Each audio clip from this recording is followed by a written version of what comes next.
34b2, the Mishnah. So we start. And again, as we work our way through, we are going to be heading to some of the more famous Gemara's stories in the Talmud is coming up hopefully today. So we say as follows. We are now up to the Kohen Gadol is doing the Avodah, the service, the special service of the holy day of Yom Kippur. We've now come to, and we've said, there's going to be 5 times during the day that he goes to the mikvah, and 10 times during the day that he's going to be mikadesh. He's going to wash his hands and his feet. We are now up to the second time that he goes and immerses in the mikvah.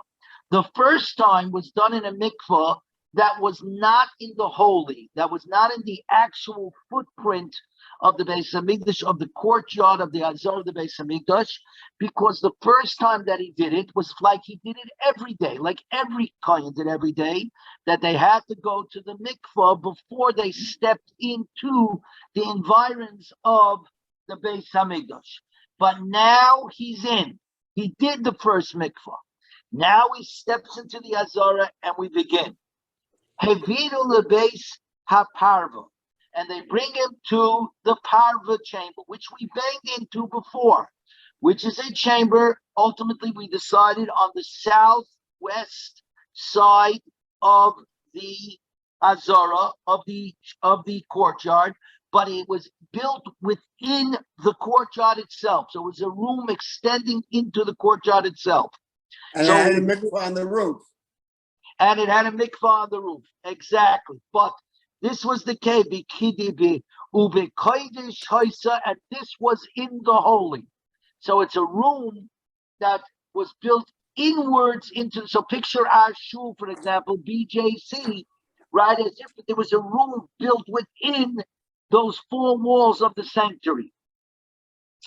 And what they would do is parsu sadin el shalbutz beinoy lebeinoam, and they would spread a linen sheet between him and the people for tznius purposes, for modesty purposes.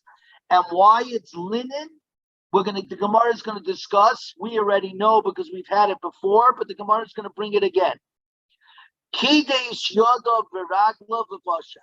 So now, he first washes his hands and his feet. He sanctifies his hands and his feet by washing them in the kiyar, and then he gets undressed. Rav Meir Omer, just the opposite. Pashat, first he gets undressed, and then Kodesh Yoda V'Raglo. And again, we went through this machlokes back on Daf Lamed Aleph on Daf 31. Says the Mishnah further, Yorad V'Toval, he descends into the mikveh and immerses himself. All of this tapok. Then he came up and dried himself. And we talked about this before. Why does the Mishnah have to tell us the obvious? The answer is he had to dry himself off so that there would be no chatzitza interposition between his body and the clothes that he's going to be putting on. And if any water was left over, that would constitute a chatzitza, something getting in the way between his clothes lying directly on his body. Heviuloi big day lovon. They brought to him the white vestments.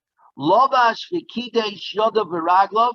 And again, he dressed himself and sanctified his hands and his feet. Just because, Jeff, you're back in again.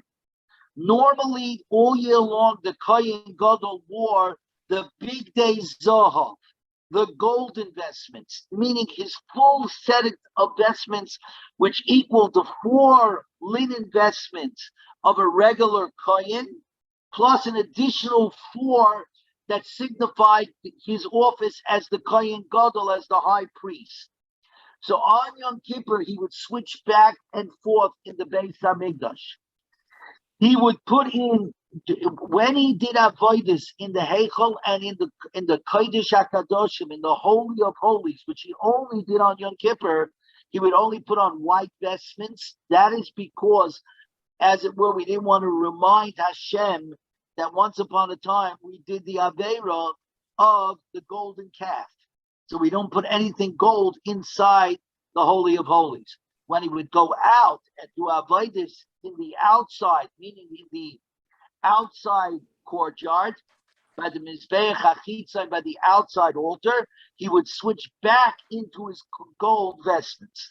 Anyways, over here, they brought him back. The view like big day Lovan, they brought him his white vestments. Lovish Vikidesh Yodav Baraglov.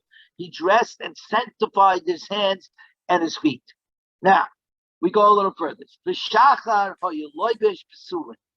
In the morning, the Kohen Gadol would put on Pelusian linen, otherwise known as Egyptian linen, from the Egyptian linen, which was a very fine linen. So the white vestments, the big day Lovan, were made in the morning out of the Pelusian linen, shall Shnei Mana, and it was worth 12 mana. Each mana was worth 100 zuz. So we're talking about a beggar that was worth 1,200 zuz. And in the afternoon, in the afternoon, it would be Hinduian linen. Hinduian linen. Most Rishonim say Hindu is what?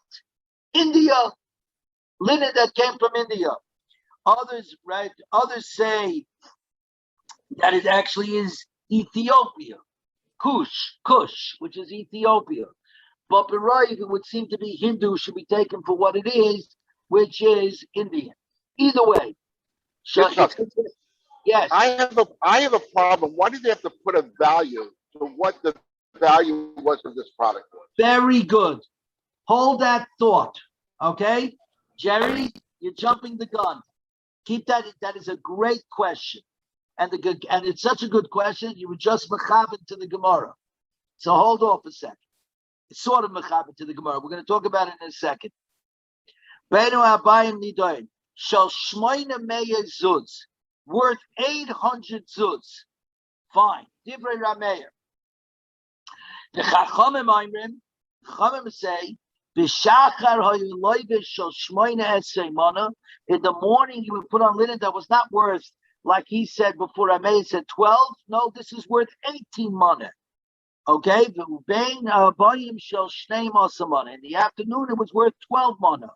And 18 and 12, hakol shloishim mana equals 30 mana.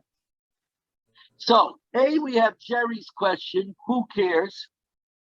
Number two, how come by the Rabbanon you added it up, 18 and 12, as if we couldn't figure this out ourselves, that you had to say the words, hakol shloishim mana, that the total is 30 mana. Mashen came by Rameir, we didn't add it at all. So, let's wait for the Gemara.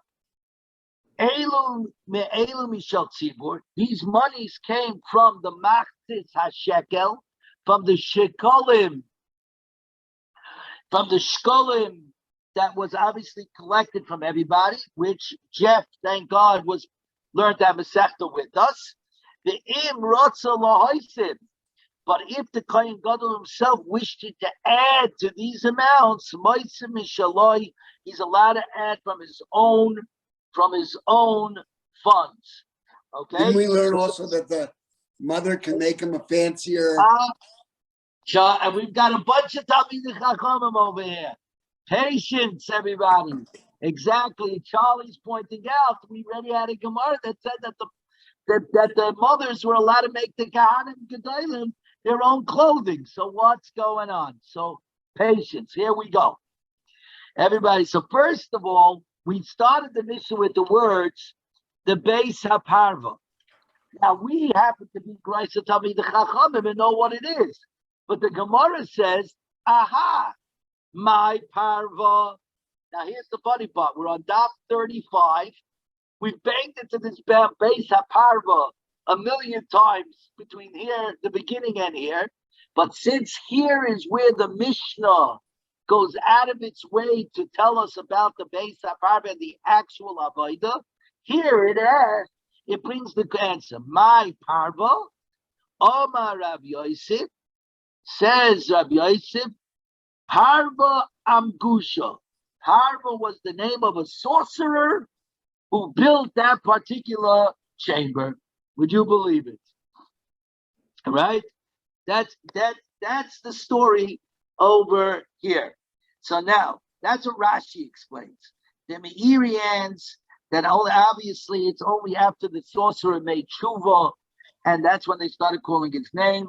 Tosfos, in fact, brings down, if you take a look, after the large Tosfos, you see the first Tosfos with the big words on the page says Parva Amgusha, Pirish Ha'aruch. The Aruch explains, V'zel Shaina, this is his language. Yesh min ha'chachamim, there is one of the chachamim, Sha'imru, Ki chofra mechila tachas ha'karka b'kodesh. I'm going to dig a tunnel underneath the Beis Hamikdash into the Kodesh HaKadoshim, Ad she'yira avodas Kohen Gadol. So therefore I could see what's going on with the Kohen Gadol. In other words, the old version of streaming.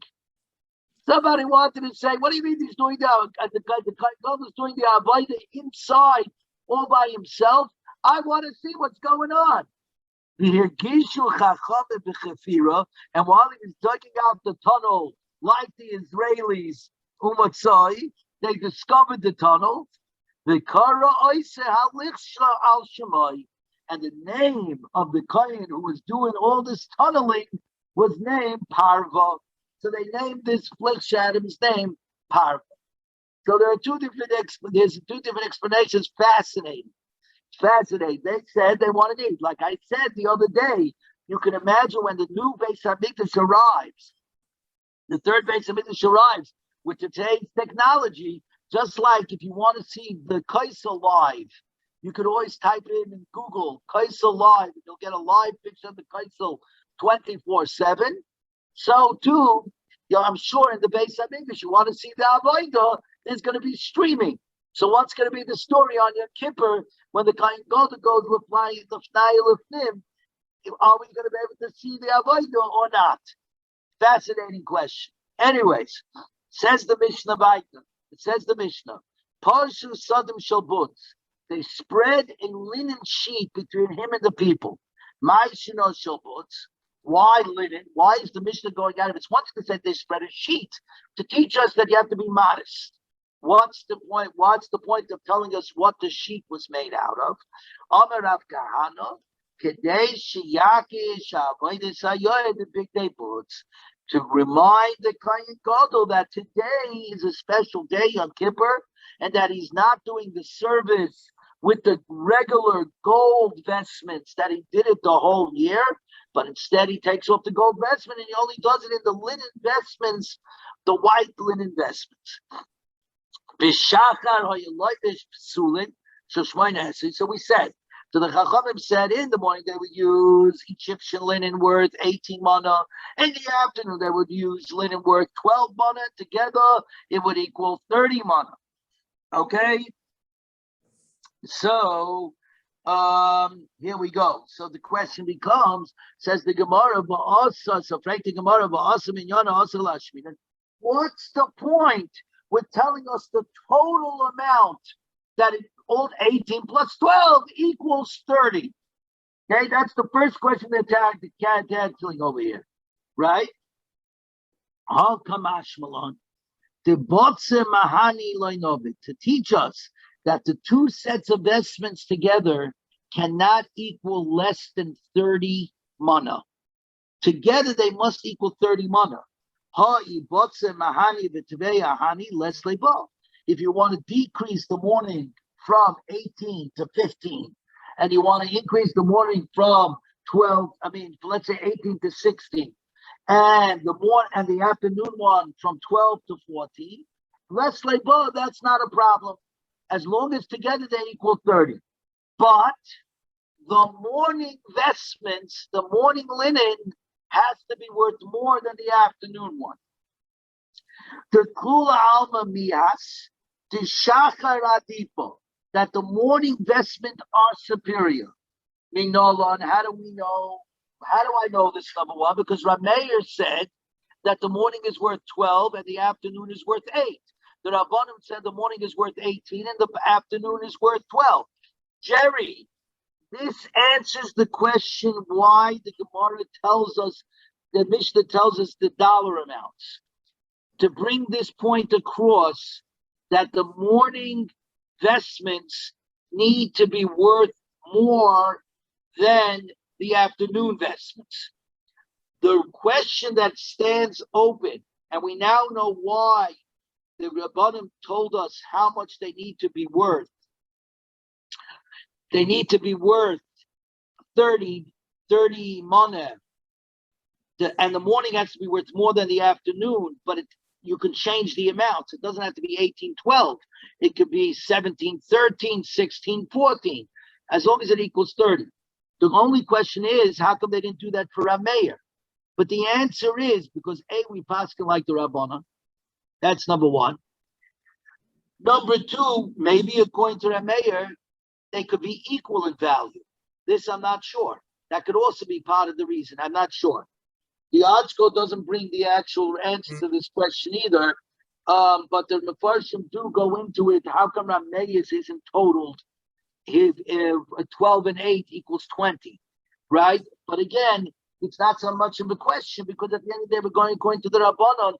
And the point of adding up the Rabbanons to 30 is to teach us that it must be valued totally at 30, but regardless, the morning one has to be worth more than the afternoon. So the Kule Amamiyas, the Shachar Atifa, and that's why we brought, number one, the values of what they were. By the way, Jerry, does that answer? You understand the answer to your question? I don't know, Jerry. I hope you can still hear me. Because this is the. I hear you. Yeah. I hear you. Okay. So that's the Gemara. What you were mechabit to is what the Gemara wanted to bring out. This point is Shachar Adifa. But now comes the question: Minolan, how do we know this? Amar Rav Huna Bereder Rav Huna. Alma Kro, bad, linen, 4 times. Everybody look at number 9 on the bottom. It brings the pasuk. Kesaynes bad kodesh yilbash. Sacred linen tunic you shall don. The nichnas say bad yal b'saray. The linen trousers should be on your flesh. The avneg bad yachkar. With a linen belt, you should gird yourself. U'mitznepes bad yitzno. And with a linen turban, you should cover your head. Obviously, they're extra because the pasuk only needed to say, Lovash bad kisaynes u'nech to say u'ba'avnei u'mitznepes. That's all you had to say. Put on linen, the following clothes. Or the following clothes of linen. Why so many times the word bad? Muchva b'bad. To teach us that we don't just want you to wear linen, we want you to wear the choices of the linen must be used for these white vestments. Okay? So, and if you look at Tosfos on the bottom Tosfos, so what I just explained to you was Rashi's point. That the mufcha b'bad, that the choices of the linen. Tosfos says, nearly, it seems to me, 2 lines from the bottom, chad legufe, one to teach us that you need linen, v'chad bad loshen levad, she'ein loyben shemoyim bignei zov, that only linen and no gold vestments, kederech shu oisa kol yemois hashana, the same, not like the way he goes all year long, where he goes ahead and wears the 4 linen vestments and the additional 4 gold vestments. Not today. Ubad shalishi loima yoisetoy, that it's much better.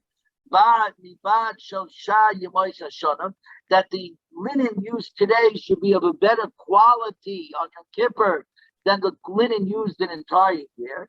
The Harabi, and the 4th mention of Bad, Loime Shetoyit Michel Arvis, that the morning is better than the nighttime.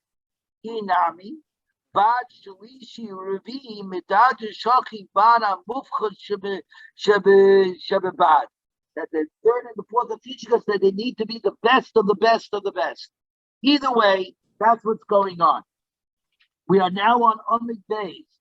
Just one quick comment. Yeah, go ahead. It's very interesting. I normally, when you see so much Tosfos on a page, Yeah. and on the right side in the English, there's like almost no comments. And So very the few answer to that footnotes. is that big Tosfos goes to the line before the Mishnah. The line before the Mishnah. That means the line that you learned yesterday. Okay? If you look at the Tosfos says, Hani mili bi surah, aval hachat tiruf rabbana. In other words, the Gemara said, Hani mili b'chol Torah kula. This ruling applies with all Torah law. Aval hachat tiruf rabbana. Here it was only the prohibition against strengthening metal is only rabbinic. Since it's only strengthening, it's only rabbinic. Therefore, you're allowed to throw the heated up hot rods into the water in order to warm it up for the Kohen Gadol to table. That is very problematic because, in fact, why isn't it Makeh ben Patish, the completing of a task? Of a tool. Of a task, by definition, is biblical in nature, which means you wouldn't be allowed to do it because Yom Kippur is the Shabbos Shabbat, Sabbath is of all Sabbaths. So Tosfos is busy with this all the way through our daf. But since we began with the Mishnah, we get to skip it. But in 7 1/3 years, we may have to go back and circle back to it if it doesn't fall out on a Shabbos. So, says the Mishnah, Meisvei. The Gemara, we're on the top of 35b1. Meisvei. The pasuk says like this: "V'lovshu begodim acherim," and he shall put on other vestments. V'lo yikadshu esa'am v'migdeyim, and he shall not sanctify the people themselves with these vestments. Meaning that when he finishes his avodah, he finishes the service, and he's going out among the people, he should put on bigdei chol. He should not leave on the vestments that he did the service inside, but he should put on regular clothes and then go and bless the people. Says the Gemara, my acherim chashuvim. It means other that are even more important than those worn at the beginning of the day. So who says that the beginning of the day has the most important and expensive linen clothing? Says the Gemara, no. Loi acherim pesuchim. It means other vestments that are less important than what were worn earlier. Fine. In other words, for all of us of a certain age, it's a question what is. If you remember back to the 1990s and Bill Clinton, lahavdil, what is. So here, it's acherim. Does acherim therefore connotate that they were even of a higher quality than the earlier vestments? And the Gemara answers, no. In fact, it means they were of a lesser value than the earlier vestments. Amir Rav Huna Tani Rav Huna bar Rav Yehuda. Amar Rav Shmuel bar Yehuda.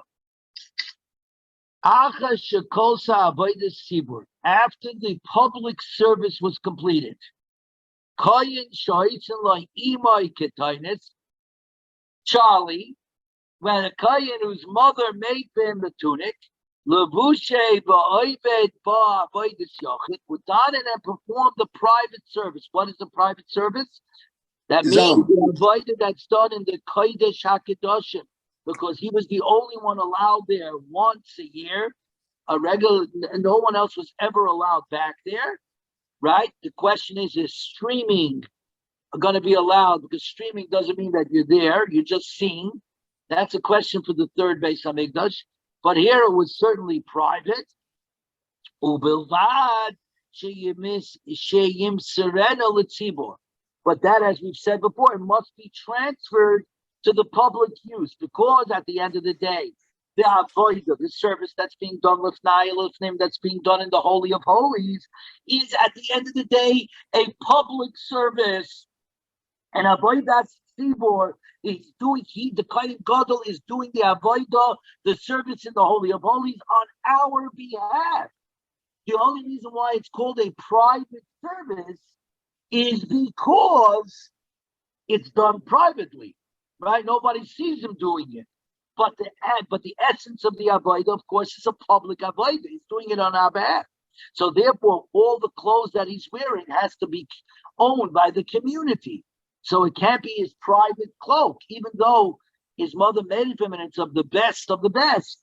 So he has to go ahead and he has to give it over as a present to the communal machzis hashekel, as it were, the communal box, and then he can use it. Says the Gemara Pshita. That's obvious. Mao the same.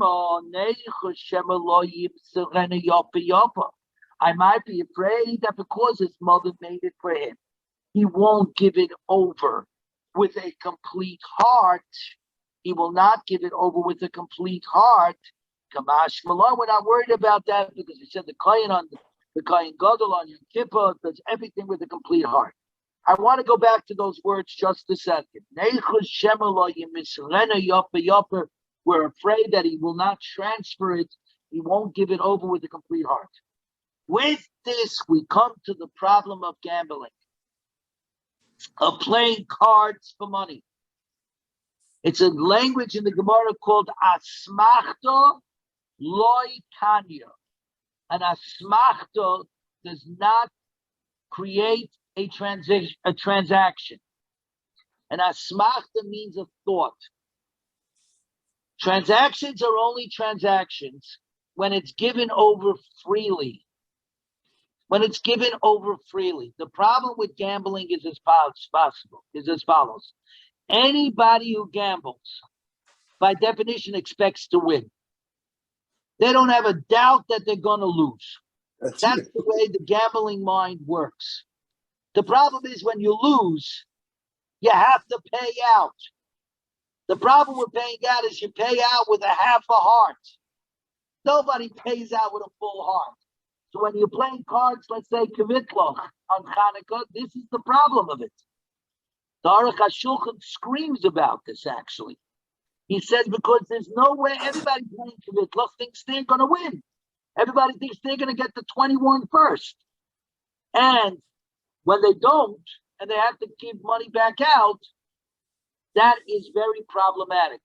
This is what they were worried about here.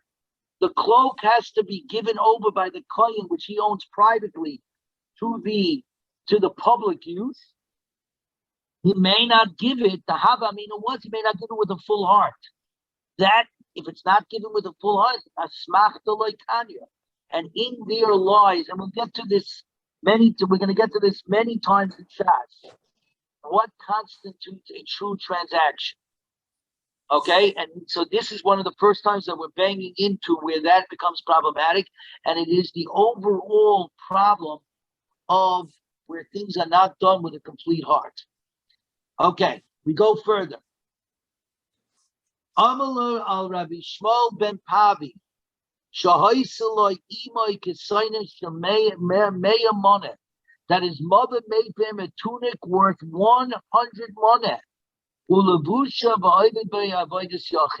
he did it and he did the mitzvah of he wore it in the Kodesh HaKadoshim privately.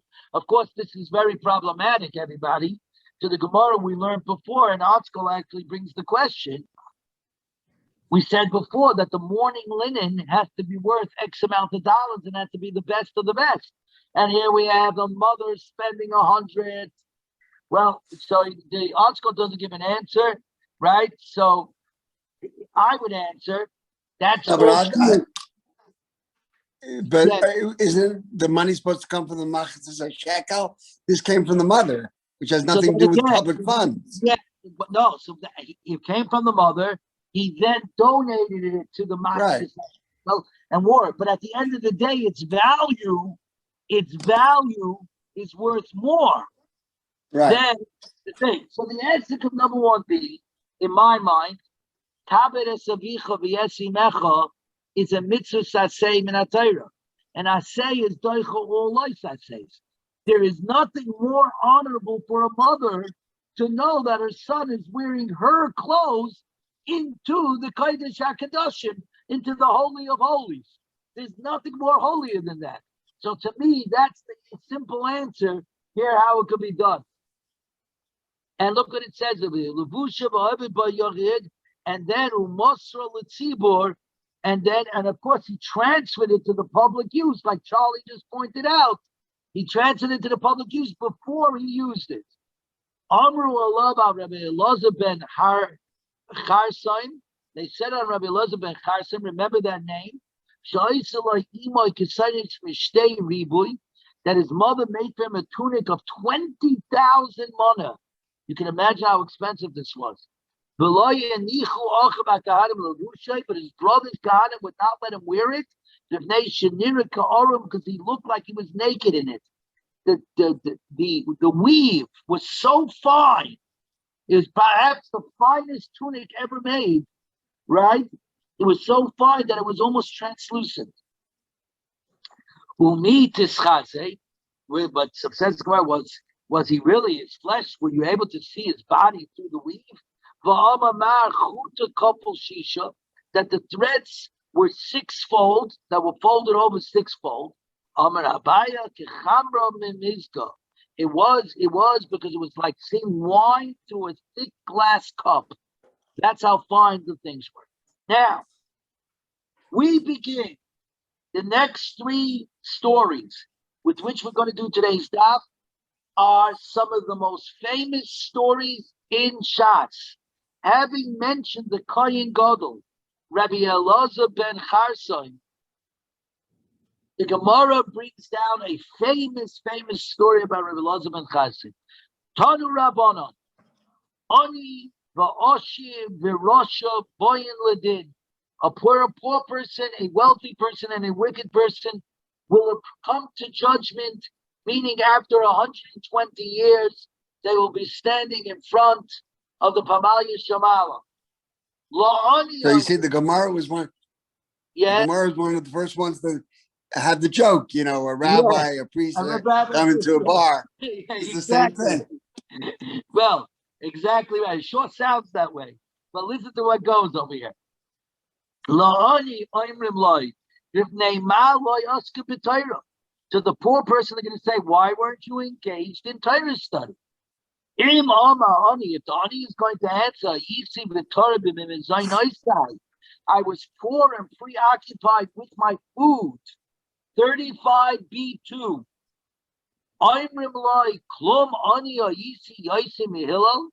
Was there anybody poorer than Hillel Azokeh, the great Hillel Azokeh, the Talmud of Shammai of Avtaliyad, the colleague of Shammai, Hillel v'Shammai? Even though Shimon Hillel, as we're about to see, was terribly poor, nonetheless, nothing got in his way when it came to learning Torah. And here's the famous story. Amru Allah al Hillel Azaken, they said on Hillel the Zaken, Shebechol Yom v'Yom Ha'oisu Mistakib B'Tirapokik. Each day he would work and he would only earn a terapokik, which was a half of zuz, or a half a dinar, Rashi says. Half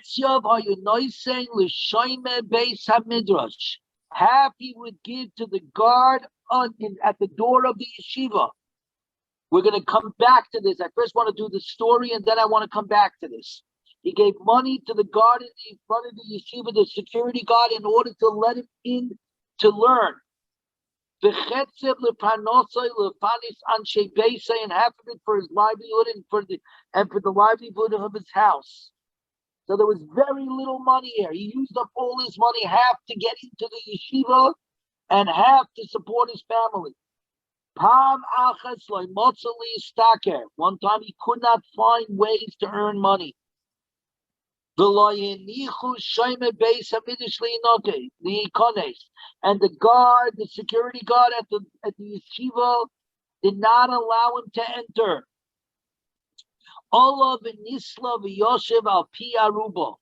He climbed up onto the roof and he suspended himself on the roof and he sat at the edge of the skylight. Kedei sheyishma divrei Elokim chayim mipi Shemaya v'Avtalya. In order to hear the words of divrei Elokim chayim, the words of the living God, from the mouth of his Rebbe Shemaya v'Avtalya. Amru Oisa hayoim erev Shabbos hayim. They said that day was erev Shabbos, meaning it was Friday night after the meal, and they used to go and they used to learn Kabbalistic ideas. They used to learn Kabbalistic ideas Friday night. Friday night. Sorry, just give me 1 second. Let's put this down. Okay, just give me 1 second. Sorry, my allergies are playing havoc again. So, they said that it was Friday, the Kufas Tevisaya, and it was in the middle of Tevis, i.e. in the dead of winter. V'yared olav sheleg min hashamayim, and snow fell on Hillel from the Shemayim. Why Shemayim? Obviously, sheleg always falls from Shemayim. The answer is they overdid it. It wasn't that cold that night. And in Hashemayim, they sent snow on top of snow, a major snowfall. Kishala Amid Ashaka, when the day broke, daybreak came, because they were up a whole night learning in the esoteric, Kabbalistic Chelik of Torah. Amalai Shemaya Avtalyan, Avtalyan Ochi, Avtalyan my brother, the Chol Yoyim, Habayis Meir, Vahayoim Opel. Every day the building is lit up to the skylight, but today it's dark. Shema Yoim Amunahu, maybe it's a cloudy day. And the reason for this is it time to say Kriya Shema Shel Shachritz or not? Is it still dark, or is it just a cloudy day? That's all, right? So Hitzitzu, they raised their eyes up to the skylight. It's like so poetic, this story. Hitzitzu Einayim, they raised up their eyes. V'ro demus Adam ba'aruba, and they saw a man's figure in the skylight. Olu matzu olav rum shloisha amishekel. They ascended to the roof and found snow piled on top of Hillel 3 amas high. Since each amma is 18 inches, let's say, 18, 36, 54 inches of snow on top of Hillel HaZaken. Peraku v'chitzu v'sachu v'yishivu keneged hamedura. They took him down. They washed him in warm water, anointed him with oil, and sat him opposite the fire. Amru, they said, Rozel l'chalo alavis Shabbos. This one is appropriate to be l'chalo Shabbos, to what he called, to be over on the Shabbos, to desecrate the Shabbos in order to save. So now, let's go backwards and first. First of all, of course they could save him. To save a life with Doiches Shabbos. We push off the Shabbos in order to save a life. But here you could have argued that Hillel put himself into danger. If Hillel puts himself into danger, there may not be a chiyuv to save his life and be over on the Shabbos. But the answer is, Hillel put himself into danger for the sake of Torah. For the sake of Torah. Worth it to be Mechalel Shabbos, no questions. Back at the other thing. No, he's saying Lishmor Beis HaMedrash. They had a guard in front of the study hall. This was later on going to be the great argument between Rabbi Gamliel and Rabbi Eliezer ben Azariah, when Rabbi Eliezer Azariah at 18 years old, what uprooted Rabbi Gamliel, as it were, from being the Rosh Yeshiva, the Reish Galusa, and put him in. Until that time, including this time, Torah was set aside for the elite. Sorry. Set aside for the elite. And if you couldn't pay to get in and help support, you couldn't get into the Beis Medrash. In other words, they said if you can't sacrifice to get in to learn, I'm sorry, everybody. My allergies are playing havoc, as I said. You couldn't get it to learn. This ultimately changed. There was a revolt. Later on in the days of Rabbi Gamliel, and Rabbi Elazar ben Azariah went and threw open the doors of the Beis Medrash, and on that day, and that's what the Gemara calls it, on that day gets an underline throughout the Gemara. They paskin like 300 different halachas because so many people came into the Beis Medrash thirsting to learn now that they were allowed in. And that changed things. And today, of course, we now go according to that way. Our shuls are always open for anyone, even in a world of security where you have to lock the door, but it's always in Hebrew or in Yiddish, usually Hebrew, the exact combination in Hebrew, so that anybody who knows can have a way of getting into the shul. That's because of which began with Hillel climbing onto the roof, no matter how poor he was, to go ahead. So Hillel will be Mechayiv Da'aniyim. Why didn't you learn? You see what Hillel did. Nothing got in the way of his, what he called it, wanting to, for his thirst for learning. Ashir Amrullah. If the wealthy person will say, why didn't you engage in Torah? If the Ashir says, I was wealthy and preoccupied with my possessions. Amrullah, Klum Asha Yoitze mi Rabbi Elazar ben Charsum. Is anybody more wealthier than Rabbi Elazar ben Charsum? And even though he was wealthy, Rabbi Elazar nonetheless became the great Rabbi Elazar ben Charsum, the Tana Rabbi Elazar ben Charsum. What was the story? Amrullah Rabbi Elazar ben Charsum sheniach loy aviv elef harois by Abasha, that his father left him be Yerusha, 1,000 cities on dry land, umin nigdon elef safinas bayam, and corresponding to that 1,000 ships at sea. Ubechol yoim b'yoim, yet every day, noit al kemach al kispa, he would take a flask of flowers on his shoulders in order to be mekayim, what it says in Pirkei Avos, in ein kemach, ein Torah. If there's no flour, there's no Torah. So even though he had complete wealth, the richest guy in the world, nonetheless, he took flour to remind himself, ein kemach, ein Torah. One time, his own servants encountered him, and they pressed him into service. They didn't recognize that this was their master, Rabbi Elazar ben Charsum. They just knew he was a person hanging around in one of the cities owned by Rabbi Elazar ben Charsum. They said, "You're not doing anything. We're pressing you into work for our master, Rabbi Elazar ben Charsum." He said to them, I beg of you, leave me alone and let me go learn Torah. We're on 35b3. 35b3. Amrullah, they said to him, Rabbi Elazar ben Charsum, by the life of our master, Rabbi Elazar ben Charsum, we will not let you go. And even though he tried to bribe them, essentially, by giving them money, they wouldn't do it. It comes out from here, I said, that in all his days, Rabbi Elazar never went out to see his own servants. So they had no idea what he looked like.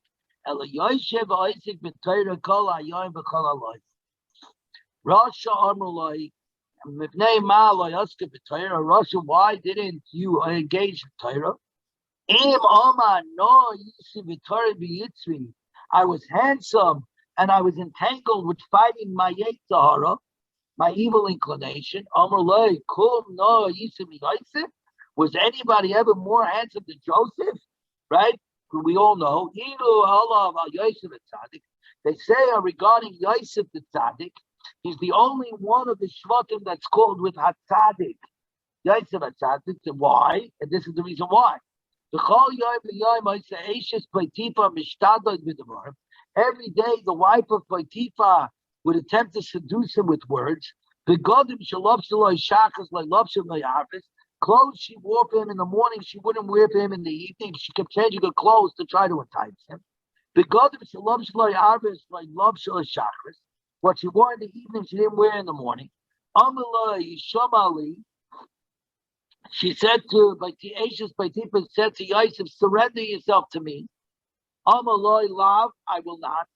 Amaloi areni choyvash to bebeis asurim, I'll confine you in prison, which is of course what happened. Amaloi, he answered, Hashem mata asurim, Hashem releases the imprisoned.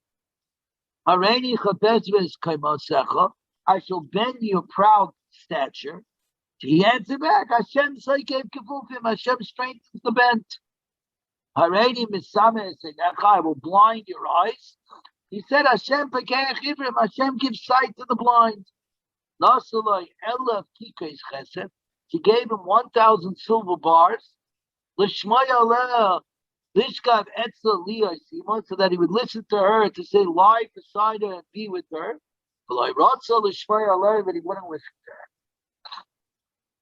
It says, when the pasuk says, Lishkav etzel liyasima, Lishkav etzel, to lie with her, by Lamaseh in this world, liyasima, to be with her, to be imprisoned with her in the Gehenim in Olam Haba.